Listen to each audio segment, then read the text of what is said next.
My name is Jayatri and I live at 6 Whittier Place. When I first heard about the proposed development under discussion tonight, I was caught by surprise, and I wasn't alone.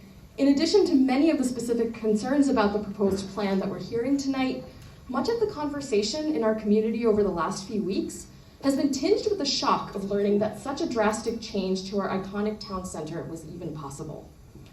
For me, this shared reaction speaks to a critical need for meaningful public engagement, not only about the current proposal, but about a vision for the future of Swarthmore.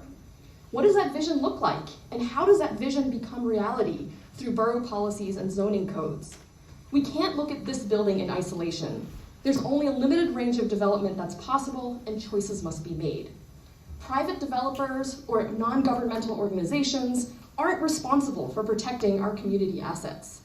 Rather, that responsibility lies with local government bodies like the Planning Commission and Borough Council to ensure that our community's evolution is proactively stewarded to foster diversity and inclusivity.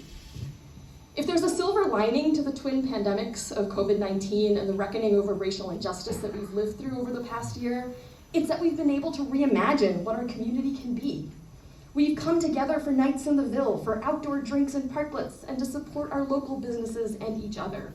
We've reflected on where our status quo has marginalized our vulnerable neighbors and how we can do better to create a welcoming community for everyone. But the last time our zoning code took a holistic look at town center was 2013. That seems like a lifetime ago.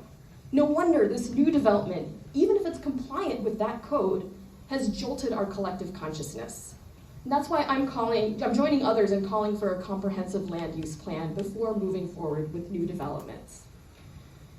I'm asking the Planning Commission and Borough Council, as our representative elected body, to commit to a truly inclusive approach to public engagement as a core element of developing this land use plan. One that welcomes everyone to participate, not just the traditional stakeholders who have always been given a seat at the table. We can look to examples of innovative methods to encourage participation. For example, online community mapping can crowdsource promising sites for preservation, rehabilitation, or new development. Meeting in a Box kits can guide residents to provide input through self-facilitated gatherings outside of traditional power structures. And apps and wearable technologies can enable people to submit geotagged feedback in real time and space. Let's get everyone to the table. As we discuss this proposed development, I've heard all sorts of concerns that we're hearing tonight, so I won't repeat them all. But these concerns are going to arise again with the next development and the next if there's no broader plan in place.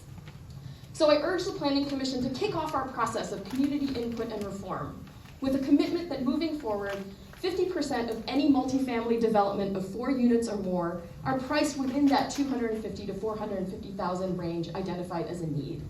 And for the long term, I believe we should empower a task force led by Borough Council and the Planning Commission to develop a new land use plan informed by meaningful public engagement and codify it into new policies that promote development aligned with a community vision for the future. Thank you.